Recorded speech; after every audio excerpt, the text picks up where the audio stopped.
ignorant. Dans une ignorance, je pense qu'il est coupable, mais ce n'est pas tout à fait de ma faute. En ce qui concerne le siècle d'or espagnol, et là j'essaie de faire face à mon ignorance et de profiter peut-être de votre aide pour avancer dans ce chemin-là. Je vous parlerai davantage de Calderón. Enfin, le parallélisme, je vous le propose comme ça d'emblée, c'est que pour Descartes, il n'y a rien de plus vrai, de plus véritable que la liberté, que la volonté. C'est ce qui est présent dans toute la démarche de méditation. C'est un acte libre de douter, par exemple, de douter rhétoriquement. Et dans les moments décisifs du doute, ce que l'on trouve, c'est un moi qui, au fond de lui-même, est semblable à tout départ de la volonté. C'est la volonté qui est la chose la plus véritable chez Descartes. Ce n'est pas la raison. Comme quoi Descartes, il n'est pas vraiment un rationaliste. Le rationaliste vient après. N'est-ce pas, c'est un espagnol en exil dont la bibliothèque était pour un quart le siècle d'or espagnol aussi, Spinoza, qui, à mon avis, c'est le véritable rationaliste. Descartes, il n'est pas un rationaliste. Cassirer est choqué lorsqu'il voit que pour Descartes, l'idée éternelle repose sur un acte de la libre volonté de Dieu. Oh, ça me choque. C'est des malades.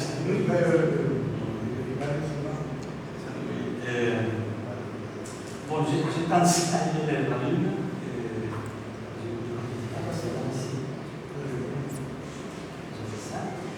Donc, voilà, je me suis rendu compte qu'il y a un parallélisme entre Calderón et Descartes, entre la vie est un songe, la vie est un rêve, et c'est un parallélisme qui arrive même dans les images, n'est-ce pas? C'est dans les détails. Vous connaissez, je pense, la pièce, je vous sens pas. Et donc voilà, c'est un roi qui, sous le modèle peut-être de la mythologie grecque ancienne, enferme son fils dans son tour parce qu'il y a des messages dans le ciel qui lui annoncent que son fils va le détrôner, va l'humilier et va être quelqu'un d'un tyran.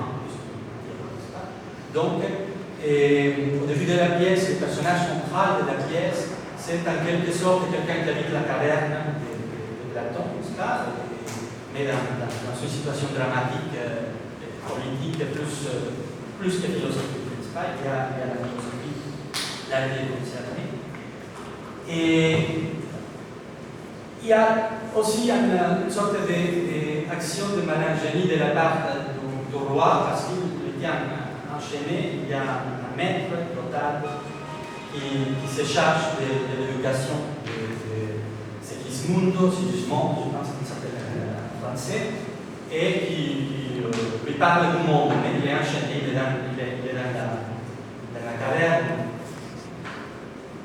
Il grandit, c'est le moment de mettre à l'épreuve si les présages sont véritables, si c'est vraiment un monstre, ou bien s'il peut devenir un roi et les présages peuvent être vaincus. C'est le moment culminant de l'histoire de Sigismondo et Clotalde, parce que le roi vacille,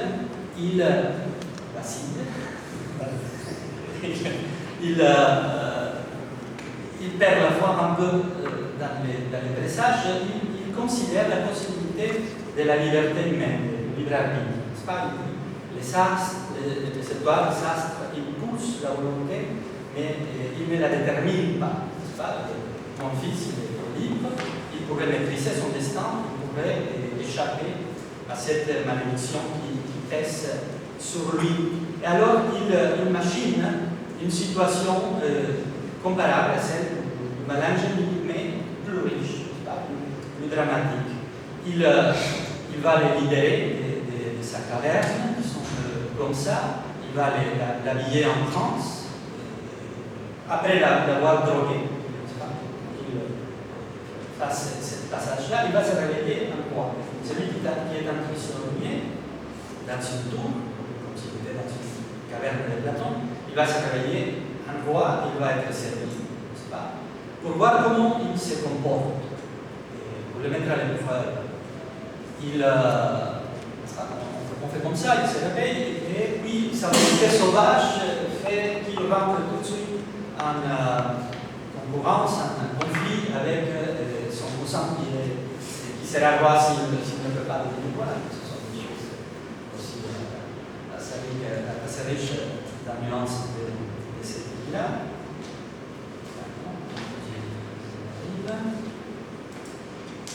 Et alors, le roi, il croit confirmer ses craintes, il drogue à nouveau son fils, il l'enchaîne à nouveau, n'est-ce pas? Et c'est très important dans ces passages, les rôles de Clotalde, son instructeur, son maître, qui, pour le munir devant l'épreuve, lui dit, écoute, les biens que tu feras,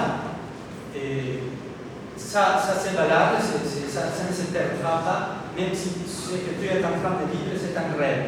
C'est là le parallélisme que je voudrais vous signaler, comme quoi, pour l'expérience du personnage de Calderon, si la vie est un rêve, mon action, ma liberté, ça n'est pas un rêve. Peut-être que vous n'êtes pas là, peut-être que je suis en train de rêver, mais mon agir devant vous, l'agir de Sigismond, ça c'est vrai. C'est la vérité ultime. C'est pas la vérité ultime dans la méditation cartésienne, je pense. C'est la liberté, c'est le libre agir de ce libre. C'est la très très grande différence entre Descartes et Spinoza. Spinoza c'est Descartes, moins ça. Moins la liberté de celui qui pense et mon ami.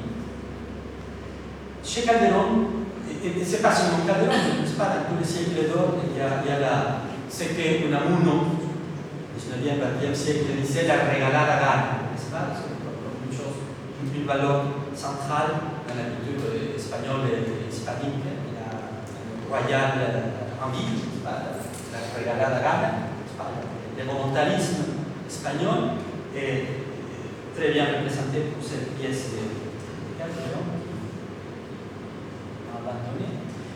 Et donc, la volonté de celui qui fait la méditation et qui, en se dépossédant, en faisant le monde, en faisant la réduction phénoménologique, il arrive comme dernier point, comme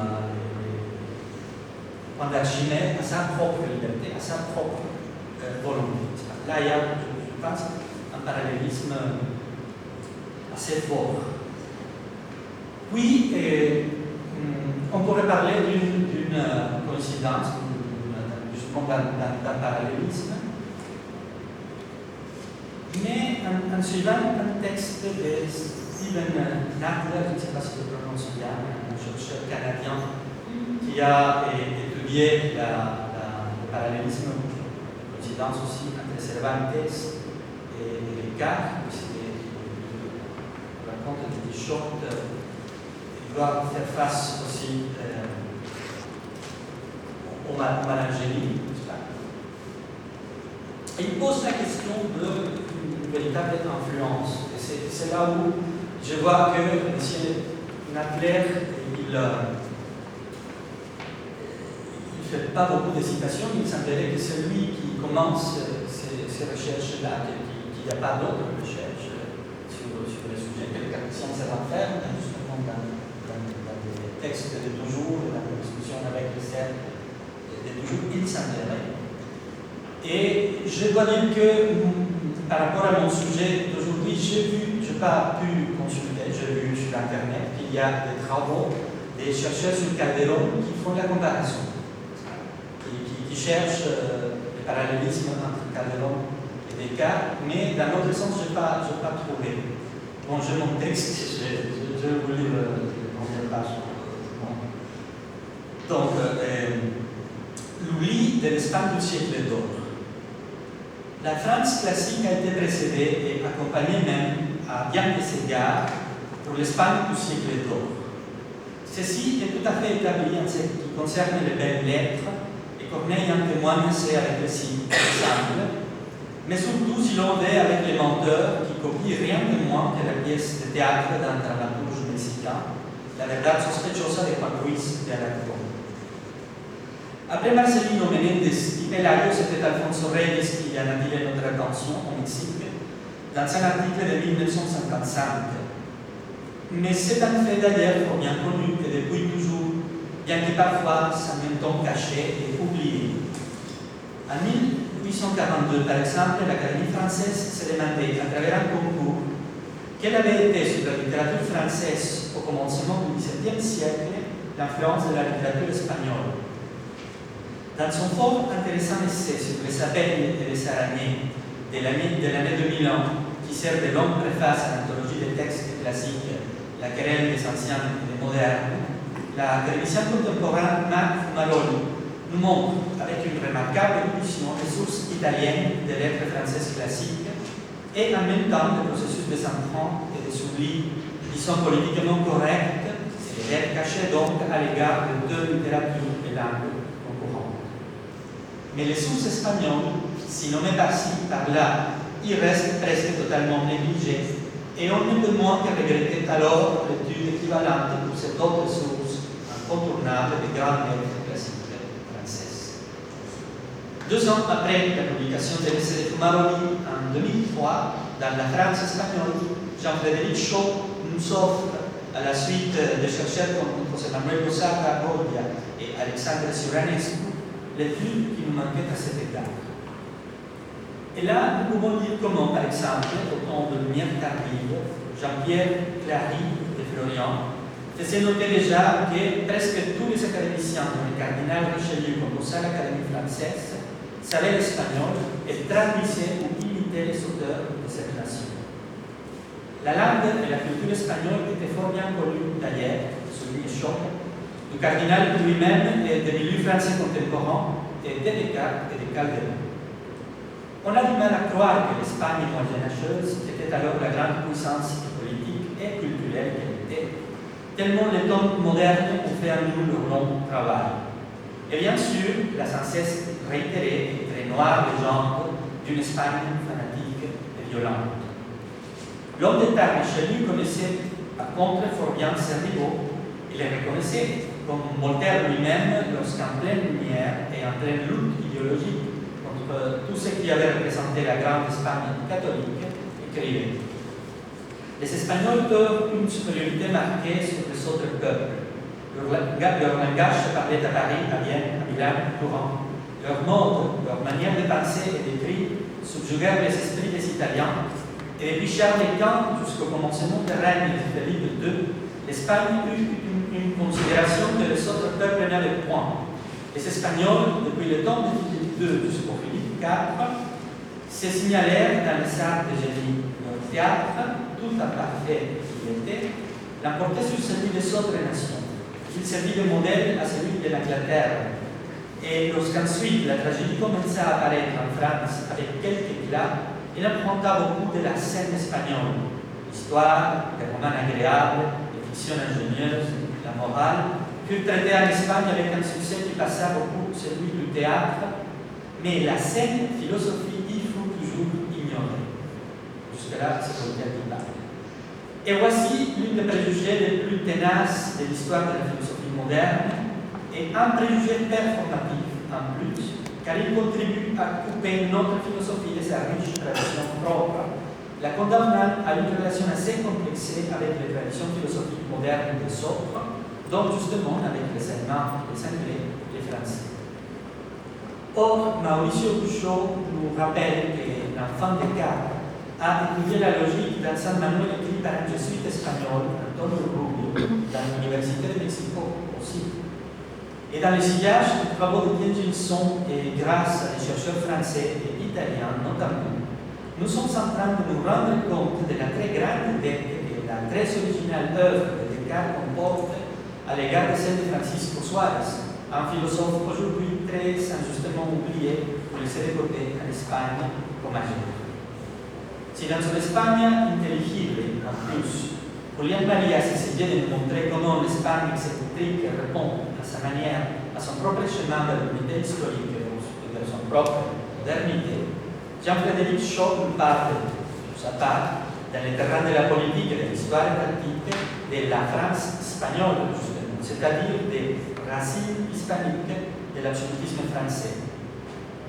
Les lettres espagnoles inspirent donc les lettres françaises, tandis que la politique française, elle aussi, avant de devenir le moteur historique et lanceur, emprunte à la politique espagnole son modèle.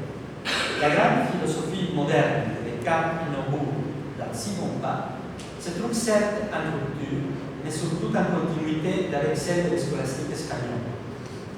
Et il semblerait qu'il y a plus de lettres ou d'influences arabes et arabiennes. Dans un article de 1997, Steven Nadler nous offre une intéressante comparaison entre le mélangerie cartésien et la folie de Don Quichotte. Je saute ça parce que je vous ai déjà parlé. Et sur les commentaires de Nadler, je me demande aussi qu'est-ce qu'il y en a pour licenciado di Rivière. Je ne sais pas comment ce petit roman de Cervantes se traduit en français, n'est-ce pas? Mais c'est un personnage qui était fou, qui croyait que son corps était en mer, n'est-ce pas? C'est comme le passage de méditation a été discuté par Paul et Derrida, n'est-ce pas? Et le théâtre de Calderon lui-même, je saute donc à ce passage-là, a-t-il été l'une des sources cachées du philosophe masqué? Des 4 ans de cadet du philosophe, Calderon est vite devenu le grand dramaturge de l'Espagne. Et cette hypothèse de travail est au moins chronologiquement possible. Pouvait-il, ce lecteur du grand livre du monde, qui, comme Calderon, parlait du monde aussi comme d'un grand théâtre, ignorer pas complet le théâtre espagnol? Les coïncidences sont assez frappantes, et si elles ne suffisent pas à prouver une influence, du moins témoignent d'une très forte communauté d'idées et de symboles répétés, et de leur appartenance ensemble à une même culture. C'est pas donc l'Espagne moyenâgeuse et la France moderne, quand même. Là, c'est la même culture Calderon et Descartes, n'est-ce pas? Écrivains catholiques tous deux, et les plus jeunes ayant vécu plus longtemps Calderon, ils se retrouvent tous deux assez significativement autour de la glorieuse histoire de la conversion de Christine de Suède. Descartes comme acteur, Calderon comme témoin dramaturgique avec la pièce La protestation de la paix de 1656. Et n'oublions que c'est justement à la cour de Christine de Suède que Descartes devient en quelque sorte dramaturge en écrivant les paroles du ballet de l'Ancien. Tout comme Socrate, Descartes a fait de la musique dans la toute fin de sa vie, bien qu'avec la très ferme conviction de n'avoir fait autre chose tout au long de sa vie, comme Socrate. De par le caractère tout à fait musical de sa philosophie, assisté de ses débuts par la tutelle symbolique du corpus poétal. Je ne sais pas si Descartes a lu, ou plutôt a entendu parler de Calderon. Si quelqu'un ayant assisté au théâtre en Amérique lui a raconté la trame de La vie est un songe, par exemple. Je vous parle ici d'une recherche que je devine, mais que je n'ai pas encore faite, et je ne vois pas qu'elle ait été faite par autant. Nous savons que Descartes n'a pas l'habitude de citer ses sources, de sorte que, même si révisant tout Descartes, on ne trouvait pas sincèrement sur Calderon, cela ne prouverait pas qu'il n'a rien su y retenir. J'argumente c'est légitime de penser. Benjamin Garcia Hernandez, dans son très intéressant livre de 1997 aussi, Descartes et Plauto, la conception dramatique du système cartésien, va bien plus loin que ce que nous proposons et trouve quant à lui que Descartes s'est inspiré de l'œuvre du dramaturge latin.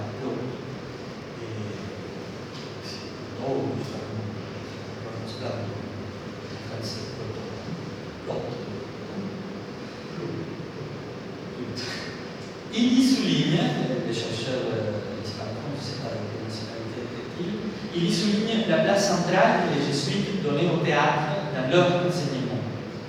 Vu le merveilleux pouvoir de la scène, et fait remarquer la dimension dramatique de la pensée cartésienne très influencée d'après lui, d'après Jean-Luc Nancy, qui dans ses notions non à la cause des auteurs que Descartes a pu reconnaître et même jouer à la flèche, pour le théâtre des Jésuites.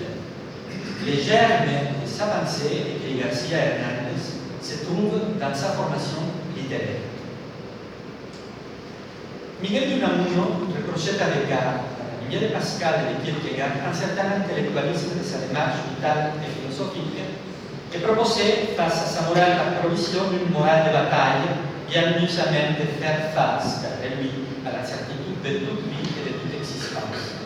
Grande veilleur de ce prochain, le philosophe espagnol croyait que le salut, on devait le chercher là où, et travailler par les doutes, la raison et la foi ne peuvent guère qu'entrer en guerre, dans la guerre fondante du scepticisme souverain.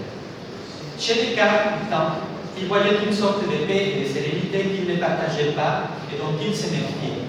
Le doute, écrivait Unamuno, est souvent une chose fort froide, bien peu vitalisante et surtout une chose un peu artificielle, notamment depuis que Descartes l'a fait descendre au rang de méthode.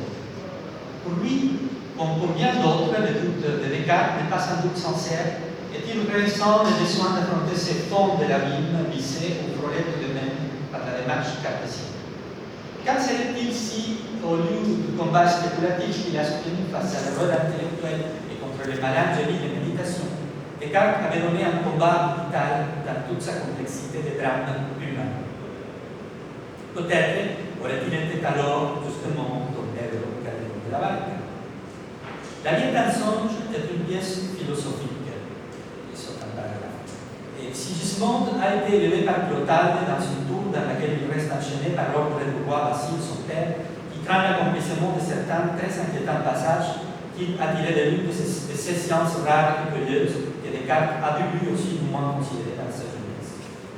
Sigismond sortira de là dans une sorte de fort rêve préparé par des malins génies en chair et en os, son père, Clotalde, aidé d'un puissant pharmacon, justement grâce au doute du roi, son père, qui mitige sa croyance aux astres. Solo el albedrío inclina, no fuerza en el albedrío. Vous allez pardonner quelques citations en espagnol. Il pense que donc les astres inclinent, il ne force pas l'arbitre. Et l'arbitre, son arbitre, c'est aussi la grande peine et le grand regret de Sigismond dans sa raison.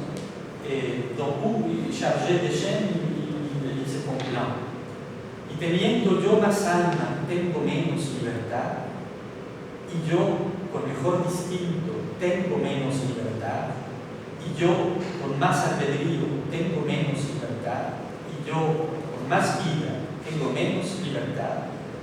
Comment puis-je être moins libre si j'ai davantage d'âme, d'entendement et d'arbitre et de vie que tout ce qui m'entoure? Entoure ce temps-ci. Et en même temps, tous les autres personnages du drame expérimentent des difficultés, voire les immenses défis qu'implique d'être libre.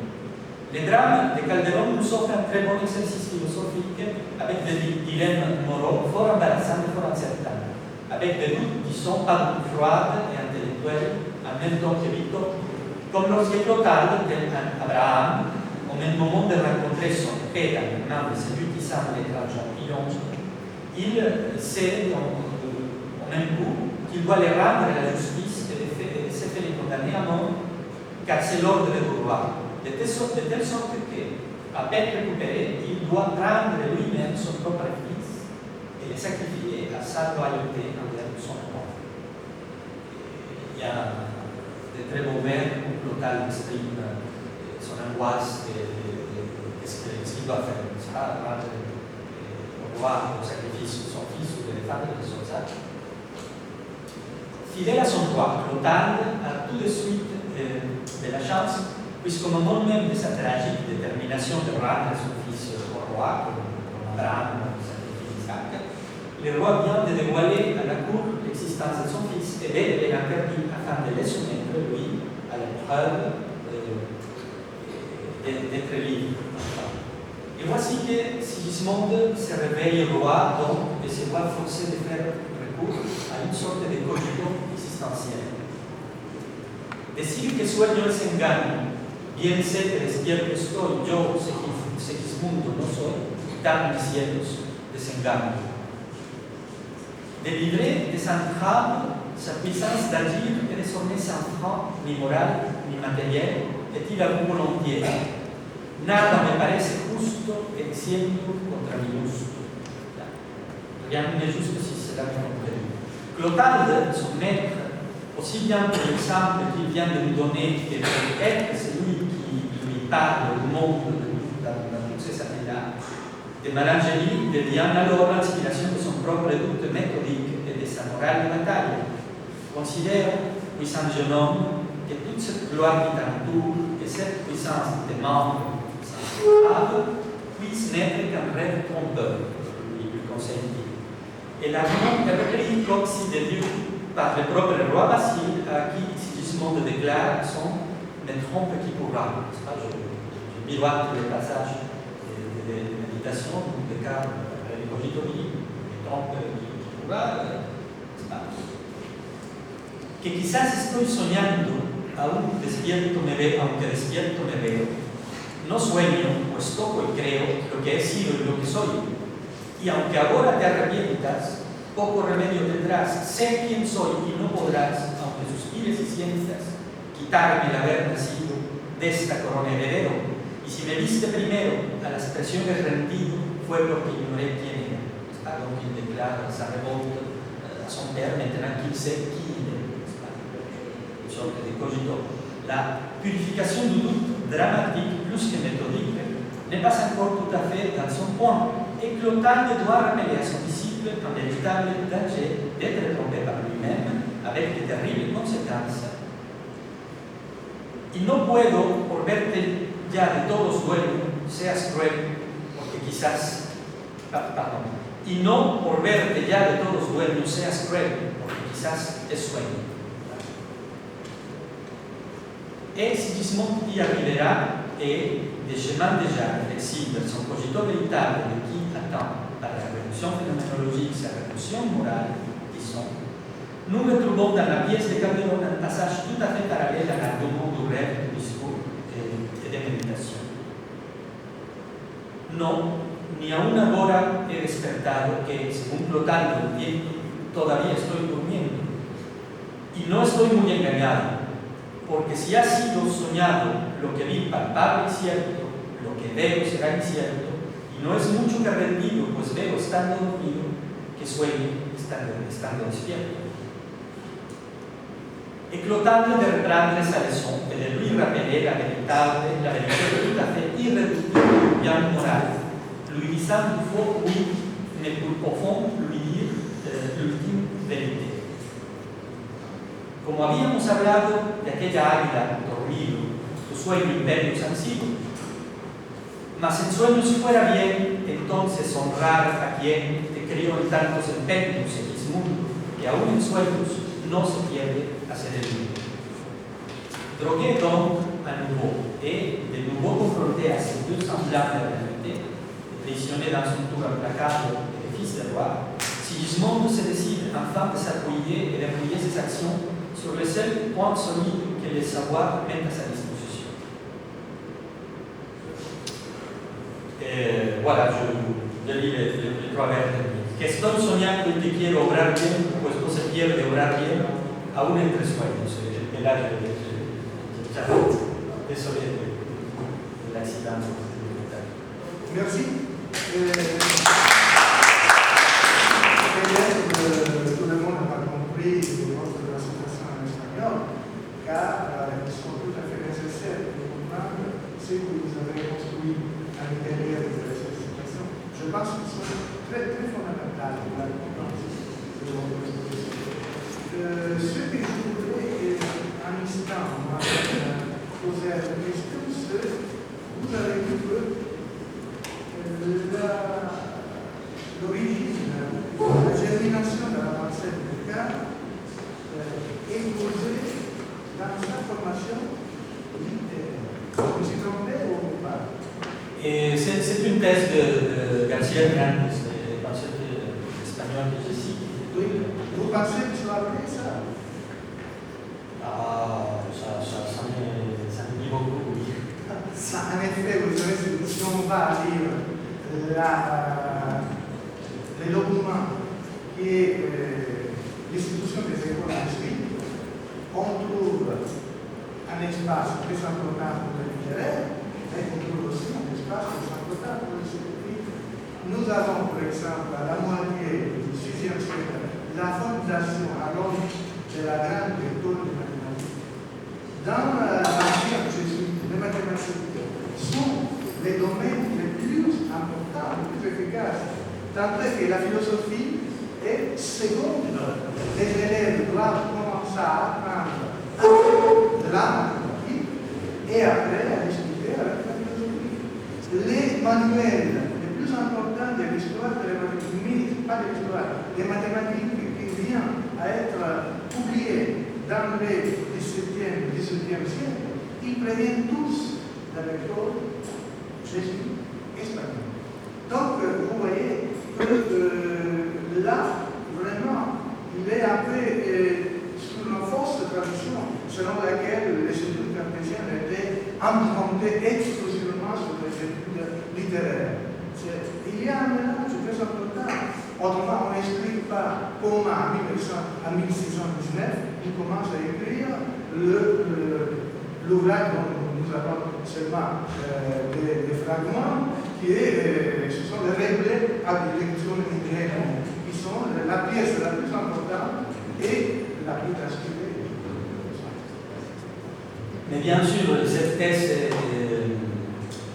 défend la recherche dans des études complémentaires des études classiques que vous avez citées tout à l'heure, mais pas le PG. Bien sûr, Descartes, c'est les grands mathématiciens que l'on sait, et bien sûr, il a fait des études de mathématiques chez à la Flèche. Mais il est aussi un grand poète, un grand écrivain, un grand auteur, qui a ces maniements des images littéraires qui ont cette parallèle assez frappante avec Cervantes et avec Platon.